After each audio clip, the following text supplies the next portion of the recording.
സാമ്പത്തികമായിട്ട് പുരോഗതി നേടുന്ന ആളുകളുടെ പ്രധാനപ്പെട്ട ഒരു കാര്യം എന്ന് പറഞ്ഞാൽ അവരുടെ മൈൻഡ് സെറ്റാണ്. ഒരു സാധാരണ ലെവലിൽ നിന്നും ഉയർന്ന അവസ്ഥയിലേക്ക് മനസ്സിനെ ഒന്ന് മാറ്റിക്കഴിഞ്ഞാൽ വരാനായിട്ട് സാധിക്കും. മുമ്പൊരു റീലിട്ടുണ്ടായിരുന്നു, മൈൻഡ് സെറ്റുമായി ബന്ധപ്പെട്ട കാര്യങ്ങൾ അറിയണമെന്നുണ്ടെങ്കിൽ ജസ്റ്റ് ഒന്ന് കമൻറ്റ് ചെയ്യുക, വിശദമായിട്ടുള്ള വീഡിയോ ചെയ്യാം എന്ന് പറഞ്ഞിട്ടുണ്ടായിരുന്നു. അതിനെ ബേസ് ചെയ്തിട്ടാണ് ഇന്നത്തെ വീഡിയോ ചെയ്യാനായിട്ട് പോകുന്നത്. മുഴുവൻ കാര്യങ്ങളും ഒറ്റ വീഡിയോയിൽ ഉൾപ്പെടുത്താനായിട്ട് സാധിക്കില്ല. അതുകൊണ്ട് ഇതിൻ്റെ കണ്ടിന്യൂസ് ആയിട്ടുള്ള വീഡിയോ പാർട്ട് വീണ്ടും വരുന്നതാണ്. പ്രധാനമായിട്ടും മാറേണ്ടത് സമ്പത്തും മനസ്സും തമ്മിലുള്ള ഒരു അലൈൻമെൻ്റ് ആണ്. ഉദാഹരണം പറയുന്നതിൽ ചില ആളുകൾ എപ്പോഴും കടത്തെക്കുറിച്ച് പറഞ്ഞുകൊണ്ടിരിക്കും.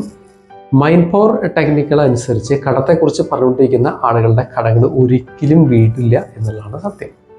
അതായത് എന്തിനെക്കുറിച്ചാണോ നിരന്തരമായിട്ട് പറഞ്ഞുകൊണ്ടിരിക്കുന്നത് അത് അവരിലേക്ക് അട്രാക്റ്റ് ചെയ്യപ്പെടും, അവരിലേക്ക് ആകർഷിക്കും. ഉദാഹരണം പറയണമെങ്കിൽ ഒരാളിപ്പോഴും കടത്തെക്കുറിച്ച് പറഞ്ഞുകൊണ്ടിരിക്കുകയാണ്, പ്രശ്നങ്ങളെക്കുറിച്ച് പറഞ്ഞുകൊണ്ടിരിക്കുകയാണ്. സ്വാഭാവികമായിട്ട് പ്രശ്നങ്ങളും കടങ്ങളും അയാളുടെ ജീവിതത്തിൽ വീണ്ടും വീണ്ടും വന്നുകൊണ്ടിരിക്കും. അതാണ് ചില ആളുകളെ കടം വീടാതിരിക്കാനുള്ള ഒരു കാര്യം. ചില ആളുകൾ പ്രാർത്ഥിക്കുന്ന സമയത്ത് മനസ്സ് തുറന്നിട്ട് പ്രാർത്ഥിക്കും, ദൈവമേ എൻ്റെ കടങ്ങൾ വീട്ടി തരണേ, എൻ്റെ പ്രശ്നങ്ങൾ തീർത്തു തരണേ. അങ്ങനെ മനസ്സ് ഫോക്കസ് ചെയ്ത് പ്രാർത്ഥിക്കുന്ന സമയത്ത് സംഭവിക്കുന്നത് എന്താണെന്ന് ചോദിച്ചു കഴിഞ്ഞാൽ അവിടെ മനസ്സിൻ്റെ ഉള്ളിൽ നിന്ന് അല്ലെങ്കിൽ മനസ്സ് കൂടുതൽ ഫോക്കസ് ചെയ്യുന്ന പ്രശ്നങ്ങളിലേക്കാണ്, കടങ്ങളിലേക്കാണ്. സ്വാഭാവികമായിട്ട് അത് വീണ്ടും വീണ്ടും അവരിലേക്ക് വന്നുകൊണ്ടിരിക്കും. അവിടെ മൈൻഡ് അലൈൻ ചെയ്തിട്ട് ഫോക്കസ് ചെയ്തിട്ട് അട്രാക്റ്റ് ചെയ്യുന്നത് കടങ്ങളും പ്രശ്നങ്ങളുമാണ്.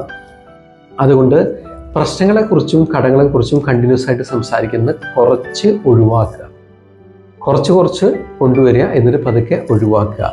എന്തായാലും പ്രശ്നങ്ങൾ അവിടെ ഉണ്ട്. അത് പറഞ്ഞുകൊണ്ടിരുന്നുകൊണ്ട് പെട്ടെന്ന് പ്രശ്നങ്ങളൊന്നും അവിടെ കുറയില്ല എന്ന് മാത്രമല്ല, അത് വീണ്ടും കൂടുകയാണ് ചെയ്യുന്നത്.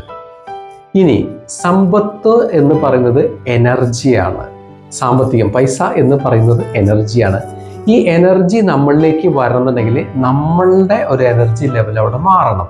ഉദാഹരണം പറയണമെങ്കിൽ ഇതിനെ ലോ ഓഫ് അട്രാക്ഷൻ എന്നൊക്കെ പറയും. ലോ ഓഫ് അട്രാക്ഷൻ അനുസരിച്ചിട്ട് നമ്മളിൽ നിന്ന് പൈസ നമ്മളിലേക്ക് വരേണ്ട എനർജി പോയെങ്കിലാണ് അത് തിരിച്ചു വരിക.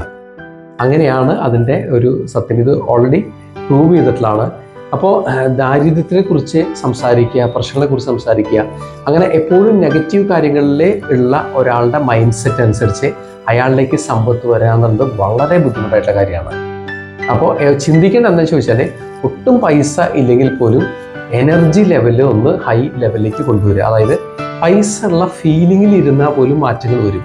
ഞാൻ ഒരു വ്യക്തമായിട്ട് ഉദാഹരണ സഹിതം പറയാം. ഒരാൾക്ക് കുറച്ച് പൈസയ്ക്ക് ആവശ്യമുണ്ട്. അയാൾ പൈസ ഇല്ലാത്തതിനെ കുറിച്ച് ടെൻഷനായി ഇങ്ങനെ നിരന്തരം ചിന്തിച്ചുകൊണ്ടിരുന്നാൽ പെട്ടെന്ന് ആൾക്ക് അതിന് ഒരു പ്രശ്നത്തിന് പരിഹാരം ഉണ്ടാക്കാനായിട്ട് സാധിക്കില്ല. എന്നാൽ അയാൾ നേരെ ഓപ്പോസിറ്റ് ചിന്തിക്കുകയാണ്, എൻ്റെ പ്രശ്നങ്ങൾക്കുള്ള പരിഹാരത്തിലുള്ള എല്ലാ പൈസയും എന്നിലേക്ക് ഓൾറെഡി വന്നു കഴിഞ്ഞു, അത് ഞാൻ വളരെ സിമ്പിളായിട്ട് ക്ലോസ് ചെയ്തു, അല്ലെങ്കിൽ അതിനെ വേണ്ട ഇതിൽ കൈകാര്യം ചെയ്തു എന്ന് പറയുമ്പോൾ അയാളുടെ എനർജി ലെവൽ ഹൈ ആവുകയാണ്. വരുന്ന സമയത്ത് അങ്ങനെ ഉള്ള സിറ്റുവേഷനിൽ സ്വാഭാവികമായിട്ട് സംഭവിക്കുക അതിനുള്ള വഴി അയാളിലേക്ക് വരാൻ തുടങ്ങും. ചിലപ്പോൾ സുഹൃത്ത് വഴിയായിരിക്കാം, അല്ലെങ്കിൽ വേറെ എന്തെങ്കിലും വഴിയിലൂടെ അയാളുടെ പ്രശ്നം പരിഹരിക്കുന്നതിന് വേണ്ടിയിട്ടുള്ള ഒരു വഴി അവിടെ കിട്ടും.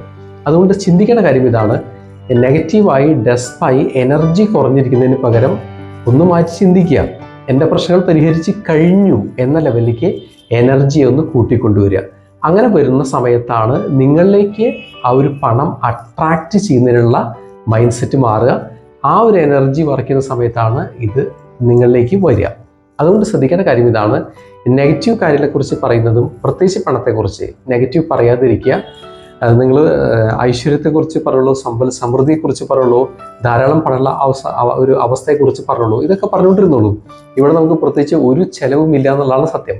ഇങ്ങനെ പറയുന്നതും അങ്ങനെ ചിന്തിക്കുന്നതും അങ്ങനെ ഫീൽ ചെയ്യുന്നതുകൊണ്ടും ഒരു നഷ്ടമില്ല. എന്നാൽ പോസിറ്റീവായിട്ടുള്ള കാര്യം എന്താണെന്ന് ചോദിച്ചാൽ അങ്ങനത്തെ ഒരു ഫ്രീക്വൻസിയിലേക്ക് നിങ്ങൾ പതുക്കെ പ്രാക്ടീസ് ചെയ്ത് തുടങ്ങിക്കഴിഞ്ഞാൽ സമ്പത്ത് പല വഴികളിലൂടെ നിങ്ങളിലേക്ക് വരാനായിട്ട് തുടങ്ങും. ഇത് മൈൻഡ് പവറുമായി ബന്ധപ്പെട്ട് പ്രൂവ് ചെയ്തിട്ടുള്ള കാര്യമാണ്. ഒരുപാട് പേരെ ജീവിതത്തിൽ ഉണ്ടാക്കിയിട്ടുള്ള മാറ്റമാണ്. അതുകൊണ്ട് മൈൻഡ് സെറ്റിൽ ആദ്യം മാറ്റേണ്ടത് ഇല്ലായ്മയെക്കുറിച്ച് ഉള്ള കാര്യങ്ങളല്ല, മാറ്റം വരുത്തേണ്ടത് ഇല്ലായ്മയെക്കുറിച്ച് പറയുക എന്നുള്ളതല്ല, പ്രശ്നങ്ങളെക്കുറിച്ച് പറയലല്ല, കടത്തെക്കുറിച്ച് സംസാരിക്കലല്ല. നിങ്ങൾ ഒരു മാറ്റം വരുത്തേണ്ടത് ഉള്ളതിനെക്കുറിച്ച് ചിന്തിക്കുക, ഉള്ളതിനെക്കുറിച്ച് സംസാരിക്കുക, ഉള്ള ഫീലിങ്ങിലേക്ക് നടക്കുക.